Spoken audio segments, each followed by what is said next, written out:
မဲ့ကောင်တွေထိုးမဲ့ခုတ်မဲ့ကောင်တွေတန်ရီဘူးတိုက်မဲ့ကောင်တွေကိုတဲ့ဘယ်သူကလာကပေးခန့်ထားတယ်တဲ့မေးတယ်အဲ့ဒါမေးတဲ့နေနော်အဲ့ဒါမျိုးတွေကြတော့ဒါမေးတဲ့နေဘယ်သူမှခန့်ထားတာမဟုတ်ဘူးကိုပြုတ်ထားတဲ့အကုသိုလ်ကြောင့်ဖြစ်လာတဲ့ကမ္မပစ္စည်းတွေအဲ့ဒါ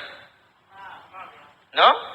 ကံကပါလာတာမင်းတို့ပြုတ်ထားတဲ့အကုသိုလ်တိုင်းသူကနှိမ့်ဆက်ဖို့ဒီလူတယောက်အကုသိုလ်ကံကုန်လို့ငရဲကကျွတ်ရင်အဲ့ဒီကိုနှိမ့်ဆက်မဲ့ကောင်တွေလဲအော်တိုချုပ်ငိမ့်သွားတယ်။အဲဟုတ်လားအဲ့တော့သူတို့လာကဘယ်သူပေးထားလဲဆိုအခုခင်ဗျားတို့လူပြည်ကရှာဖွေထားတာတွေကအဲ့ဒါသူတို့လာကပေးဖို့တွေကြီးပဲဟမ်မူသာဝါဒနဲ့ရှာတယ်ဟောငရဲသားပေးဖို့ဟမ်ကိုနှိမ့်ဆက်မဲ့ငရဲတွေကိုငါ့ကိုဟိုရောက်ရင်တန်ရီဘူးတိုက်နော်ဟုတ်ပါလားအမိဘမယုံမသိပြုတယ်နော်လိန်ညာပြီးဇီဝရှာတယ်သူများအသက်သတ်ပြီးဇီဝရှာတယ်အကုသိုလ်ကံတွေလောက်ကြတယ်လောဘဇောတွေဒေါသဇောတွေမောဟဇောတွေမလုပ်ဘူးလားအဲ့ဒါအပေအတွက်ငရဲကောင်များဝယ်ယူနေခြင်းဖြစ်ပါကြောင်းတရင်ကောင်းပါပါတယ်ခင်ဗျာ